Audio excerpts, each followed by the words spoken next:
My name is Jennifer Debowy, and this is my presentation for this year's annual symposium. My paper is titled Sex and Roman Prostitution, and it focuses primarily on the sexual standards of ancient Rome and how prostitutes functioned within those standards. Prostitution in ancient Rome was a very prominent practice. Although they were not respected by many people, prostitutes were still highly valued, functional members of Roman society. Unlike in modernity, prostitution was legal and incredibly widespread throughout the Roman world. Sexual practices had a major influence on how prostitution was run, and brothels were found nearly everywhere in the Roman world, the most well-known one today being at Pompeii, where much art and graffiti has been found. Despite the legality of prostitution and its vast reach on society, prostitutes themselves were not well thought of in Roman society, as can be seen in both literature and historical sources. This negative attitude towards prostitutes, however, did not stop them from being influential members of society, with their true role still being debated today due to their social status and choice of clothing. In the role that prostitutes held in Roman society, an understanding of acceptable sexual practices and gender norms in Rome is needed. Sexuality in Rome was defined in very different ways than it is today, in that there was no real definition. The Romans didn't use words like gay or straight, there were only accepted sexual behaviors and unaccepted ones. For the most part, Roman men did not mind having homosexual relations with each other, so long as they were not the one being penetrated. Roman men could penetrate any orifice of any gender and not come under scrutiny. However, the problem for Romans was when the one being penetrated was another man. The role of being penetrated was seen as feminine and demeaning, something that should be done by a slave, a woman, or a young boy. For a man to be penetrated or give fellatio or cunnilingus was seen as a shameful act and would dampen their status as a man, often leading to them being censored in the dominant discourse. The reasoning behind this treatment was that a man's mouth was meant to be used for powerful oration and political contribution to Rome, and to sully it with grotesque sexual acts was greatly shunned. For this custom, prostitutes were an ideal outlet for sexual desires, as their reputation was not important for the functioning of society. As well as sexual acts dictating gender roles in society, the way one would portray themselves was also very important. Androgyny was a very familiar concept in ancient Rome. Most of this came from young boys, who would be praised and greatly desired for having feminine appearances. This can be seen in a variety of Roman literary works, such as Petronius's Satirica through the characters of Giton and Encolpius. Encolpius, after disguising himself as a criminal and shaving his head, laments his ugly appearance, and becomes very pleased once he is dressed in a fancy golden-haired wig. However, effeminacy was not limited to characters in novels and fiction. Even the likes of Gaius Julius Caesar himself was often described as appearing in a feminine way, according to Suetonius and Plutarch. Caesar was known to not only keep the hair on his head carefully shaved, but would pluck out the hair from other parts of his body, leaving him with smooth skin. As he aged and began losing the hair on his head, Suetonius says it became an insecurity for him, and he would often try to bring forward hair from the back of his head and cover his bald head, and was very pleased to wear a laurel crown while receiving honors from the Senate and the people. Plutarch describes Caesar as having soft and white skin, with an appearance that would often cause people to underestimate him and act surprised at his physical capabilities. It is theorized that Caesar utilized this appearance as a way to set him apart politically, as the optimates often would have very masculinized traits, whereas populares became associated with feminine ones. This behavior by Caesar not only shows the acceptability of androgyny in Rome, but the encouragement of it, as a way of showing political allegiance. Along with dictating feminine and masculine qualities, as well as who must be on the receiving end of sexual intercourse, the Romans valued family very highly, putting additional constraints on sexuality and the act of prostitution. Roman men were expected to marry around the age of 30, with women being much younger, usually between 10 and 14 years old. Engagements in Rome would sometimes last for a significant amount of time, with Cicero's daughter Tullia being engaged at the age of 10 and married at 13. Within a Roman family, there would be a mater familias and a pater familias, the latter of which would be the man who runs the house.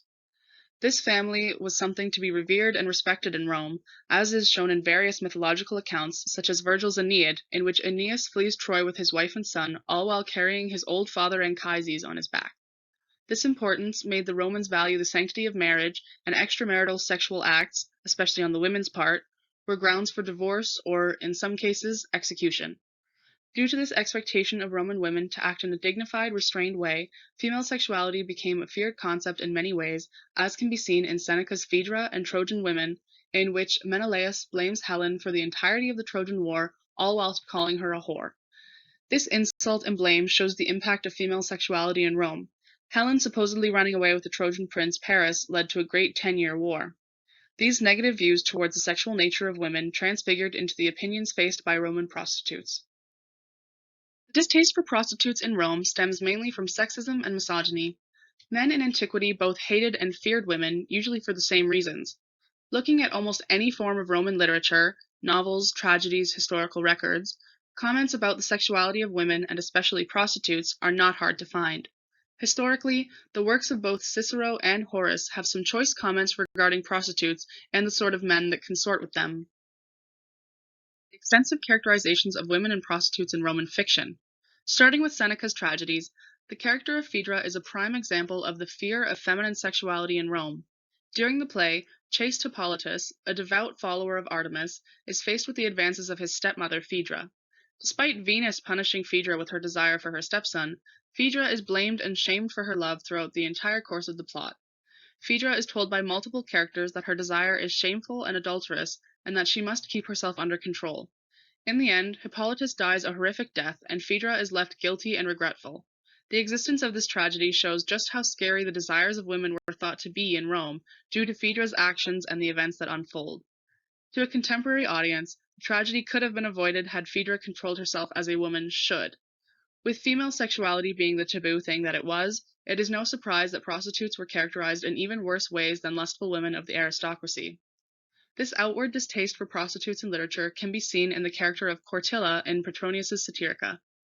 Quartilla, being a prostitute from a young age, shows very perverse and masculine behaviors in regard to sex and sexuality, going so far as to have a group orgy with Encolpius, Ascyltus, Giton, a young girl, and some catamites. She also tries to force a wedding between the teenage Giton and an incredibly young girl staying with her, which even Encolpius is quick to judge her for. Quartilla justifies this by saying that she had already been with many men by the time she was a child's age, and therefore it was all right for her to be married so young. These perverse behaviors are not only portraying this prostitute character as an overly sexual, harmful character, but they are also enforcing a type of fear onto her character. This is done through the fact that she and the two girls with her overpower the three men present in order to force an orgy onto them, introducing a sort of violent masculinity to these female characters. As well as her forceful sexual acts, the fact that Quartilla talks about her own past of sleeping with men as a very young child reiterates the ideal that prostitutes are strange, outcast type women who have had very different lives than most Roman women, thus dehumanizing them. Another example from Roman literature depicting negative views on prostitution can be found in Apuleius's Golden Ass. In Book 7 of this novel, the captured Charite has just been given the proposition of being sold as a prostitute instead of being brutally executed. Upon hearing this decision, she reacts very happily, not because of the prospect of becoming a prostitute, but because her fiancé has come in disguise to rescue her, unbeknownst to the narrator. Due to this confusion, the narrator, Lucius, thinks, "My natural reaction was to criticize the whole sex when I observed that this girl, who had pretended to be in love with her young suitor and to long for a chaste marriage, welcomed the prospect of a foul and filthy brothel." Lucius, remaining unaware of Charite's fiancé, reveals the negative views of Roman male citizens through his opinion and judgment of Charite. Looking at her two options, death or the life of a prostitute, Lucius judged her for preferring the latter, showing that to some Roman citizens, the thought of prostitution was worse than death. This leads back into the concept of female sexuality and the ideals that it must follow according to the Romans. This ideal is obvious when analyzing mythical figures, an example being Lucretia, who committed suicide after she was raped by Sextus Tarquinius. To the Romans, who only valued women for their chastity and childbearing purposes, these acts of sexual deviancy were revolting. Women were something to be controlled in antiquity, and any deviance from this norm was unwelcome. Views people held towards prostitutes as figures of excessive female sexuality were further justified by the erotic images and inscriptions found at the many brothels throughout Rome. Due to the eruption of Mount Vesuvius, much of Pompeii was preserved in its original state, and thus most of the artwork and graffiti that we have today is from there. There is much material evidence as well as these to suggest that prostitution must have taken place in some of the excavated buildings of Pompeii, such as glass bottles that were seemingly used for cosmetic products. To start off with, the graffiti found at these brothels is of the expected nature. Victoria invicte hic, Victoria the unconquered here. Veronicae abenda future. Veronicae is fuckable. Fututa sum hic. I was fucked here. Medus futurix. Medusa the fuctress. These graffiti offer insight into the lives of the prostitutes who would have worked in the brothels at Pompeii and show how they may have used this graffiti as a form of advertisement. For example, Beronike is fuckable could have been made in order to praise the acts of a prostitute named Beronike. This could have spread the word about her good services, thus earning more customers for herself and the brothel that she worked at. As well as to spread the name of certain prostitutes, this graffiti shows an untamed, unrefined act made by these prostitutes, which suggests a very non-feminine behavior in ancient Rome. Aristocratic Roman women would not flaunt their sexual acts by writing something like, "I was fucked here," on a wall. The graffiti left by Roman prostitutes plays further into the idea that a main reason why they were so disliked was because the thought of fun, wildly sexual women was a deep fear planted in the Roman psyche, as seen in Seneca's Phaedra, where Phaedra desires to live out in the forest with Hippolytus. Along with these graffiti, many erotic images have also been found at the brothels of Pompeii. These images, similarly to the graffiti, not only provide an advertisement of sort for the type of acts performed at the brothels, but also showcase the mood and atmosphere of the locations themselves. The pictures shown here showcase some of the many erotic frescoes found at Pompeii. The different positions found throughout these frescoes also give us some insight into the Roman opinions on sex. The Romans had certain ideals that dictated which position a woman should be in during sex depending on her type of beauty. For example, a woman with attractive legs would take the position in the picture of the top right, with her calves resting on the man's shoulders in order to keep her legs on display. As well, if a woman's back was considered her most attractive feature, she would use the position shown in the bottom picture in order to display her back to her partner. There are even depictions of having threesomes in Roman art and literature, such as found in Catullus's Carmina. "Just now I caught a boy thrusting in a girl, and so please you, Dion, for a lack of weapon I slayed him with my own rigidity." This passage from Catullus talks not only about intercourse with multiple people, but it is also a depiction of male homoeroticism in Roman literature. The Romans did not hold back when discussing sexual themes, nor when displaying erotic art like the ones featured here in their own homes. Despite how open the Romans were about sex, their negative views on prostitution continued. Regardless of the consistent hate held for prostitution in literature and society, prostitution was a legal practice in Rome. Various ancient sources that in some way or another, prostitutes were protected under Roman law and as such must have been permitted to perform their occupation.